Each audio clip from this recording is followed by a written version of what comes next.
Subhanallah walhamdulillah wa la ilaha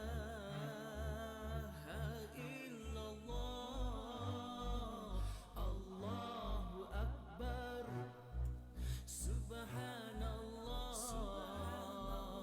walhamdulillah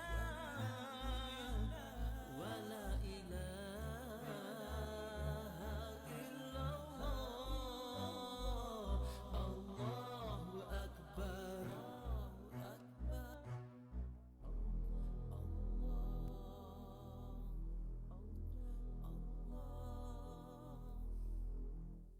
Allahu Allah, Allahu Allah, Allahu Allah, Allahu Allah, Allahu Allah, Allahu Allah,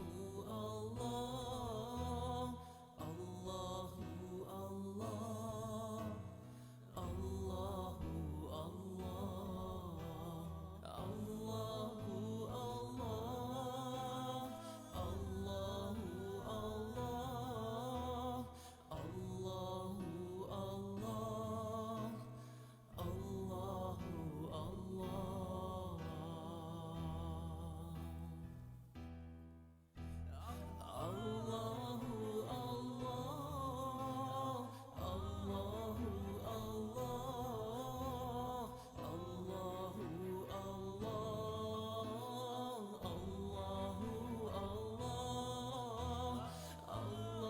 Allahu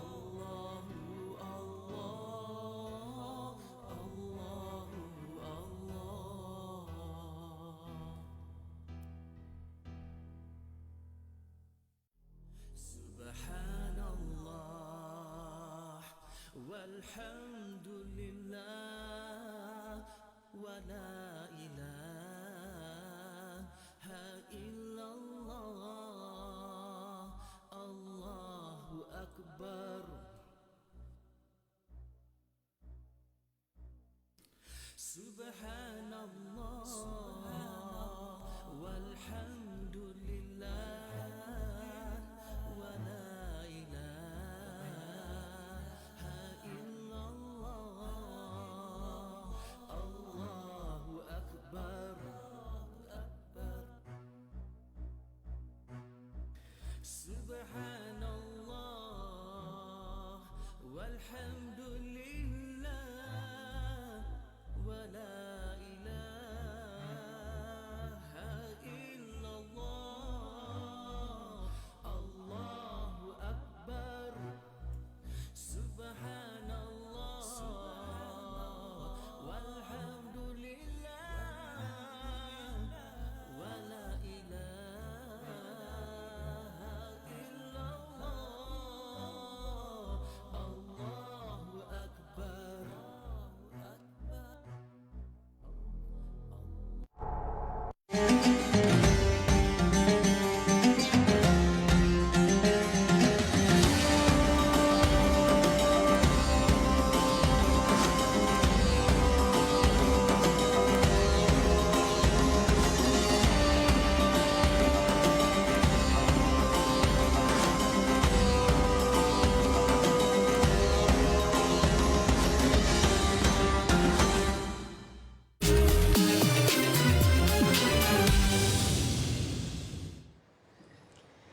Bismillahirrahmanirrahim. Alhamdulillahirabbil alamin wassalatu wassalamu ala asyrafil anbiya wal mursalin sayyidina wa maulana Muhammadin wa ala alihi washabbihi ajma'in. Rabbi shrah li sadri wa yassir li amri wahlul 'uqdatam min lisani yafqahu qawli. Assalamualaikum warahmatullahi taala wabarakatuh.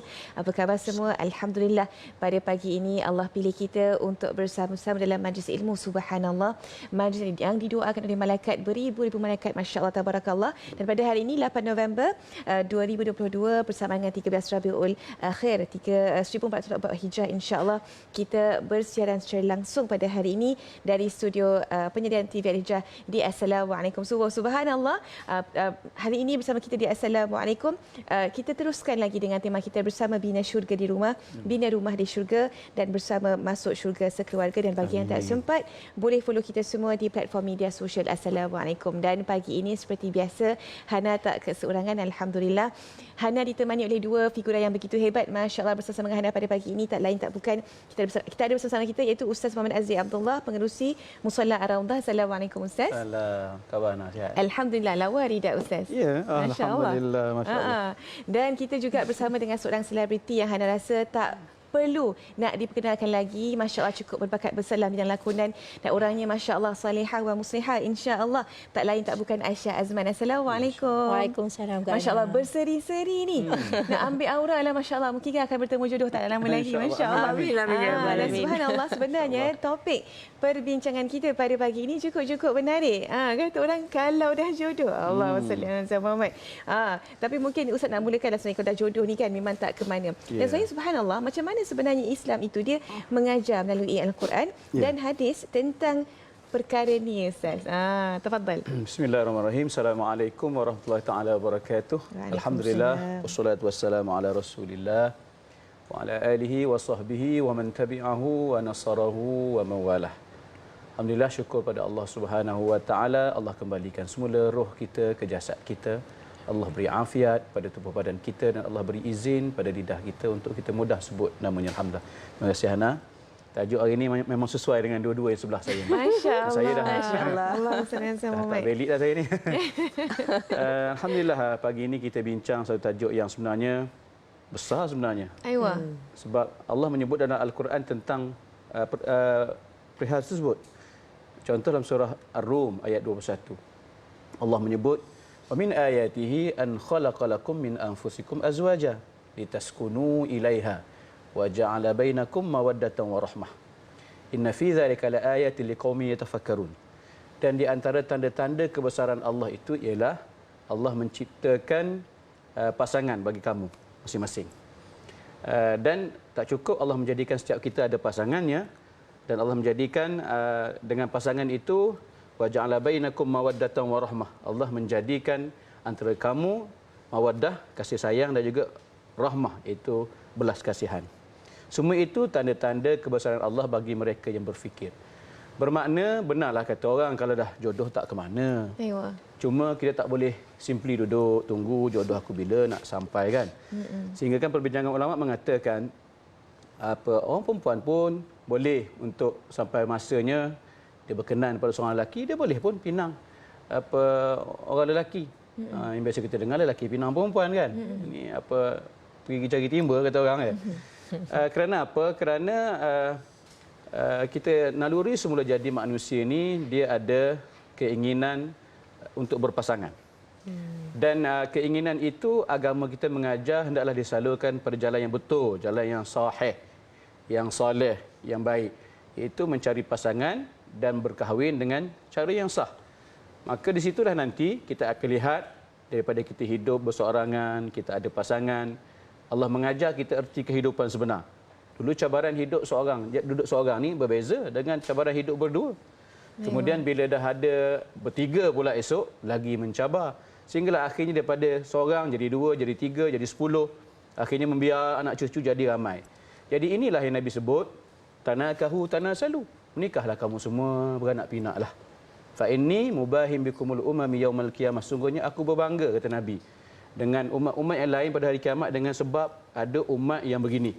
Mana berkahwin, ada jumlah ada anak. Maknanya satu kebanggaan bagi Nabi bila umatnya hidup cara begini, mawaddah dan juga rahmah ni. Setengah kita tengok dalam hari ni di luar sana, kehidupan orang-orang yang kita kata barat, kehidupan mereka tu dah, dia punya takrifan kepada keluarga tu dah cacah merba, kita kata tak. Dah kalut, dah tak tahu macam mana definisi keluarga tu. Kalau lelaki dengan lelaki kan nak daftar sebagai keluarga boleh, perempuan dengan perempuan pun boleh. Jadi pening. Jadi Islam mengajar kita, untung kita diatur oleh agama kita, diatur oleh Al-Quran Al-Hadis. Kalaulah sampai satu masanya sampai kita menukar episod daripada bujang kepada berumah tangga, maka itu sebenarnya kita telah menyempurnakan sebahagian daripada agama kita. Separuh lagi adalah kita bertakwa pada Allah Subhanahu Wa Taala. Maknanya orang yang dah berumah tangga ni separuh kehidupan dia telah terisi dengan kita kata dengan pengisian agama, pengisian iman dengan berumah tangga. Cuma perlu dia dia punya tune sikit supaya tidak lari daripada landasannya. Ya, saya setuju dengan Ustaz. Kita tune dengan niat yang betul, betul. subhanallah. Sebab apa? Setiap apa yang kita lakukan, setiap yang kita kerjakan untuk rumah tangga kita adalah ibadah. Tak kira memasak ke, di dalam bilik ke dan sebagainya, sebenarnya adalah bentuk ibadah, subhanallah. Satu benda yang besar sebenarnya dan nampak seperti ringan, tapi masya-Allah dia punya tanggungan cukup-cukup besar, subhanallah. Dan taknya juga Aisyah kan, saya pasti sebenarnya Mika umum mengetahui Aisyah ni masih single dan available, masya-Allah, tabarakallah. Kita promosi ini. Kita dah promosi, masya-Allah, tabarakallah. Calon yang bagaimanakah yang Aisyah cari untuk menjadi bakal suami, kriteria yang mungkin diidam-idamkan yang berlandaskan syariat, insya-Allah. Masya-Allah. Assalamualaikum. Untuk calon yang ditetapkan tu tak adalah spesifik calon yang Aisyah tetapkan, tapi yang paling penting is agama lah. Dia ada basic agama tu. Kita tak adalah minta yang ustaz ke ataupun yang warak ke apa, tidak, tapi bila kita ada basic agama tu, insya-Allah apa-apa saja yang apa-apa saja yang kita buat berlandaskan berdasarkan agama lah. So itu yang paling penting bagi Aisyah, ciri-ciri seorang lelaki tu. Saya setuju sangat-sangat. Kalau kita lihat kan sebenarnya kan Aisyah pun melalui satu fasa hijrah yang begitu, masya-Allah. Dan sebenarnya untuk kita kata orang mencari calon yang baik, kita kena menjadi baik terlebih dahulu. Kita kena kata orang memperbaiki diri terlebih dahulu. Dan macam tu sebenarnya Aisyah nak melalui fasa hijrah itu kan. Sebab bila kita berhijrah, bermakna kita punya persepsi tentang view tentang kehidupan itu dah berbeza. Macam mana sebenarnya benda tu boleh kata orang mengubah juga sebenarnya dalam kita mencari calon yang baik, subhanallah. Macam Aisyah, honestly baru sahaja berhijrah ke arah agama ni.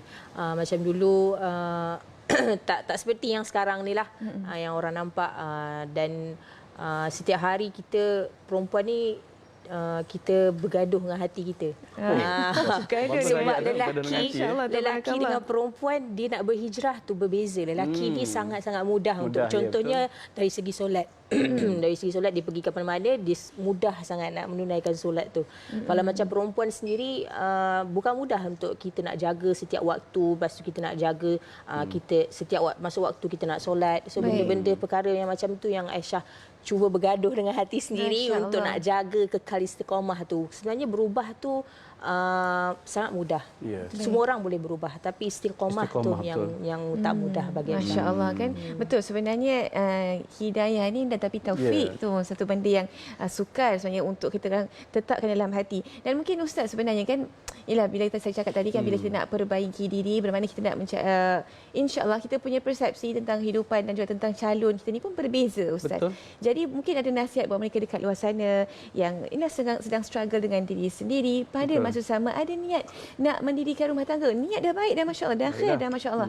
Tapi nak kata orang nak mantapkan lagi tu. Bagaimana tu, Ustaz? Saya suka ayat orang perempuan dia bergaduh dengan hati dia. Dik betul tu, masya-Allah. Nak kena buat hashtag hari ni, bergaduh dengan hati. Benarlah Allah sebut dalam Al-Quran, at-tayyibat lit-tayyibun, orang-orang perempuan yang baik-baik dia akan dapat orang lelaki yang baik-baik, macam tu. Orang yang hijrah dia dapat hijrah. Dan rupanya sebab oleh kerana perempuan ini dia suka bergaduh dengan hati tadi kan, maka ada agama menunjukkan kaedah cara bagaimana nak pilih. Sebab kita bergaduh kadang dengan hati kita nak pilih yang mana. Calonnya ramai sangat. Jadi Islam mengajar tunkahul mar'atu li arba'in. Dinikahi perempuan itu atas 4 perkara. 5 liha kerana dia cantik, wali hasabiha kerana keturunan dia baik, wali 5 liha kerana hartanya, kerana keturunannya, kerana kecantikannya dan kerana agamanya. Nabi kata fazfar bizatid din. Maka pilihlah, utamakan yang ada agama. Ada agama, benar kata Aisyah tadi, tak mesti ustaz. Dia orang yang baru nak start jadi ustaz pun boleh. Ataupun orang yang tak semestinya ustaz, orang engineer, arkitek, apa sahajalah dia punya pekerjaan, tetapi jiwa dia jiwa agama. Ya. Jadi Nabi kata pilihlah orang yang begini, taribat siadab, untung tangan kamu. Maknanya kamu diberi satu anugerah yang mungkin orang lain tak dapat. Kalau dapat empat-empat lagi cantik. Dapat keturunan cantik, rupa paras cantik, harta pun ada, kemudian agama pun ada. Tapi mustahillah kita dapat semua berkumpul sekali. Jadi kalaulah kita ada 4 pilihan, alhamdulillah. Tak dapat 4, 3, jangan daripada 3 tu kita buang agama. Kalau tinggal 2 yang ada, jangan tinggalkan agama pada 2 tu. Kalau 1 je yang ada, pastikan yang 1 tidak agama. Kerana ini menguntungkan. Sebab itulah nasihat saya sebagai orang yang orang tua lah. Saya pun ada anak, pun dah dewasa dah. Sentiasa memberi nasihat saya pada anak-anak dan juga anak-anak di luar sana lah. Dah sampai masa kita dah sampai seru kata orang tu, maka pilihlah calon suami ataupun isteri yang agama ajar. Kerana tidak pernah rugi hidup kita ni kalau kita mengikut apa yang Nabi ajar. Kadang-kadang kita rasa pilihan kita itu tak kena dengan hati kita. Tapi kena dengan mak ayah, dengan ayah kita, kena dengan agama. Yeah. Kita rasa di peringkat awal mungkin tak handsome lah suami aku. Tak cantik lah bini aku ni contoh. Rupa-rupanya yang tak cantik itu rupa sekejap saja. Yang cantik pun sekejap. Sebab yang cantik pun sekejap. Cantik ni, kalau cantik sekali setara mana sekalipun, sampai masa kecantikan tu akan hilang. Kalau akhlak dia, perangai dia tak baik. Buruk tu akan nampak pada wajah dia yang cantik. Tapi kalau rupa tu biasa-biasa saja, tapi kalau jiwanya besar, hatinya baik, agamanya kuat, solat tak tinggal, maka bagi saya tak ada apa erti pada kecantikan fizikal tu. Sebab kita dah nampak lebih daripada itu kecantikan hati dia, keindahan hati dia, orang yang kuat beragama. Itu sebenarnya yang mawaddah warahmah tu. Kasih sayang dan juga belas kasihan itu datang daripada insan-insan yang begini. Subhanallah. Satu penjelasan yang cukup cantik dan baik daripada Ustaz Azli. Kita nak berhenti lihat seketika. Kita nak beri ruang kepada Ustaz dan juga Aisyah untuk mungkin nak jamah sikit latih kat depan ni kan. Tadi duk tunggu nak menghirup ya kan. Nak berhenti lihat seketika, insya-Allah kita akan kembali lagi dalam Assalamualaikum Subuh selepas ini insya-Allah. Jangan ke mana-mana.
Walhamdulillah wa la ilaha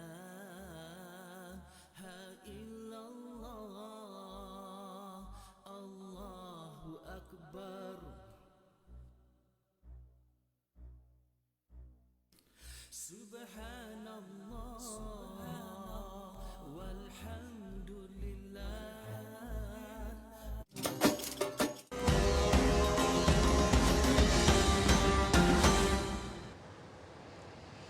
Allahumma salli ala sayyidina Muhammad wa ala alihi. Alhamdulillah, kembali lagi dalam Assalamualaikum Subuh dan kita masih lagi bersama dengan tamu istimewa kita yang begitu masya-Allah, tak lain tak bukan Ustaz Azli Abdullah dan juga selebriti Aisyah Azman. Subhanallah, untuk berbicara tentang kalau dah jodoh, masya-Allah tabarakallah. Teringat lagu Firamli tu.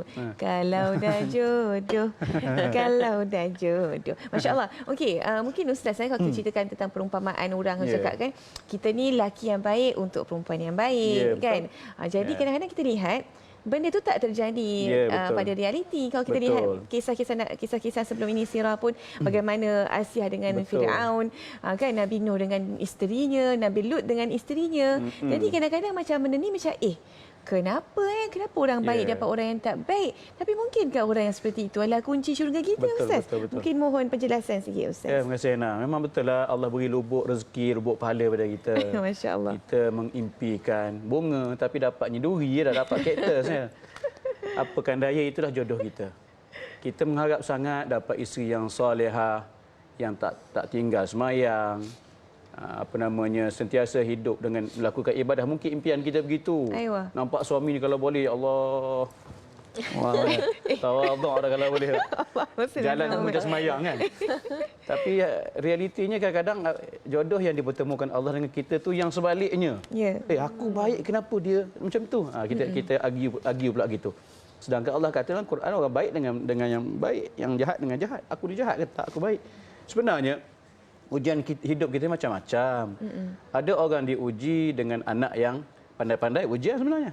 Ada orang diuji dengan anak-anak yang tak pandai-pandai. Ada diuji dengan isteri yang terlalu baik, kita ni biasa-biasa saja, ujian juga. Ada yang diuji pasangan dia ataupun isteri atau suami dia, orang yang kita kata langsung tak disangka. Ya Allah, dia ini rupanya begini rupanya. Jadi sebenarnya itulah yang saya kata, ini lubuk pahala kita. Sebagaimana yang diuji kepada Asiah. Suaminya, tidak ada orang yang boleh kata Firaun ni baik. Tak ada orang dalam dunia yang letak nama anak dia Firaun. Tak ada, walaupun dia tidak beriman. Semua mengatakan Firaun itu manusia yang paling bongkak, paling zalim. Bahkan dia mengaku dia Tuhan. Ana rabbukumul a'la, aku ni Tuhan kamu yang maha tinggi, dia kata. Tetapi hakikatnya isterinya Asiah seorang perempuan mukminah yang solehah. Boleh dihidup dalam rumah yang macam tu. Kenapa? Kerana Allah mengujinya, dan bukan sekadar menguji Asiah, dan ujian itu berjaya diharunginya, bahkan dia jadi contoh hari ini.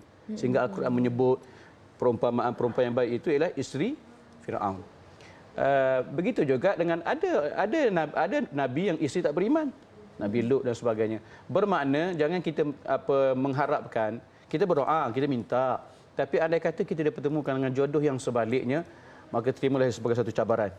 Allah uji kita kerana Allah tahu kita mampu untuk tahan ujian.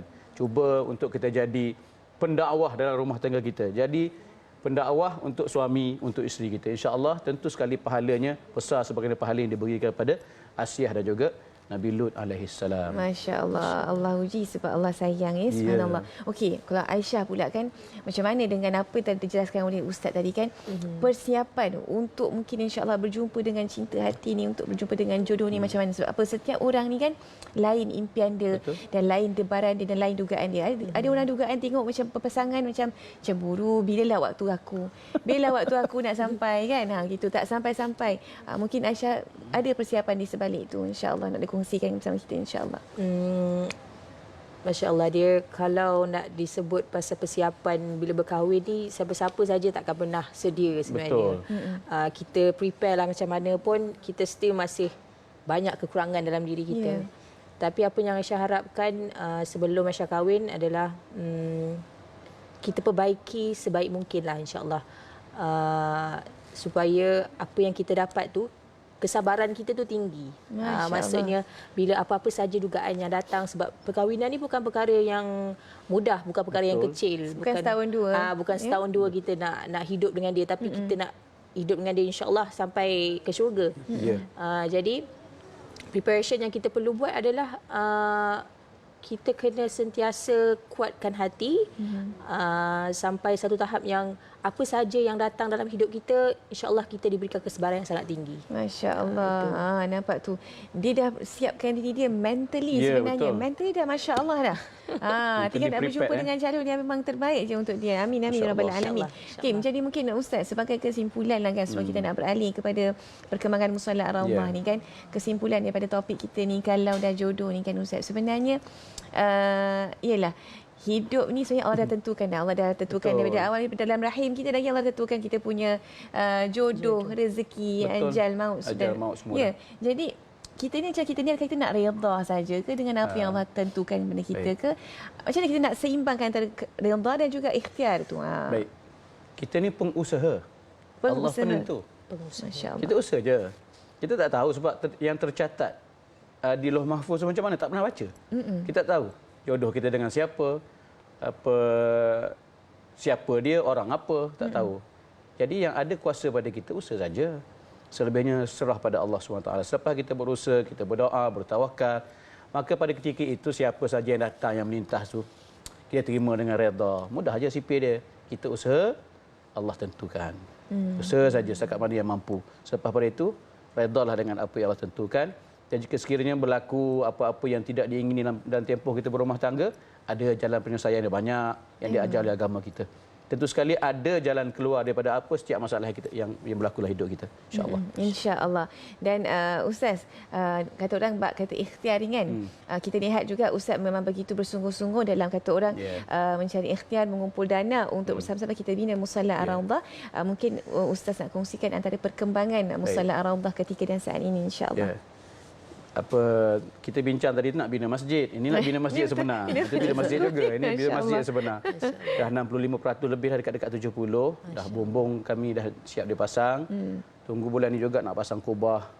Kemudian kami jangkakan pada bulan 3 lah. Kami minta sangat kalau boleh kontraktor siaplah bulan 3 nak solat tarawih di situ. Walaupun handover sebenarnya pada bulan 7. Tapi kita minta dicepatkan sikit sebab tak sabar sebenarnya. Saya pula rumah betul-betul menghadap masjid. Setiap hari kita tengok perkembangan tu setiap hari. Seronok dan tak sabar. Jadi saya mengucap ribuan terima kasih kepada semua insan-insan mulia, dermawan di luar sana yang tak henti-henti menyumbangkan untuk pembinaan Musalla Ar-Rawdah. Dan ini juga peluang kedua untuk membina masjid. Bina masjid yang pertama mungkin saya dah bina dah masjid yang tu. Kami bina masjid yang fizikalnya kita bina masjid di atas muka bumi Allah ni, nanti Allah ganti untuk kita satu mahligai dalam syurga. Amin, amin. Disebut siapa bina masjid walaupun kecil sarang burung, Allah ganti untuk kita mahligai dalam syurga. Saya doakan itu dapatlah pada semua penyumbang. Amin, amin. InsyaAllah saya doakan juga kepada Ustaz, kepada Aisyah supaya dia permudahkan urusan kalian.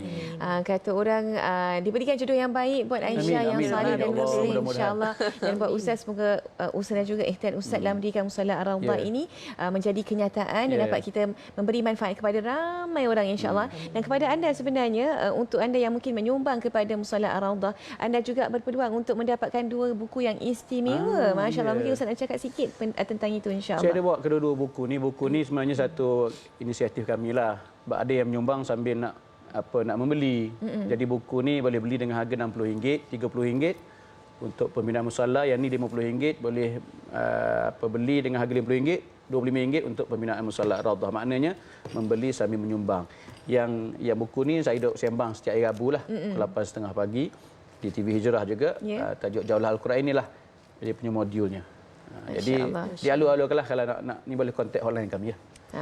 Itu dia. Sebenarnya terima kasih banyak-banyak kepada Ustaz Azli Abdullah dan juga kepada Aisyah Azman kerana sudi menemani kita pada hari ini di Assalamualaikum Subuh.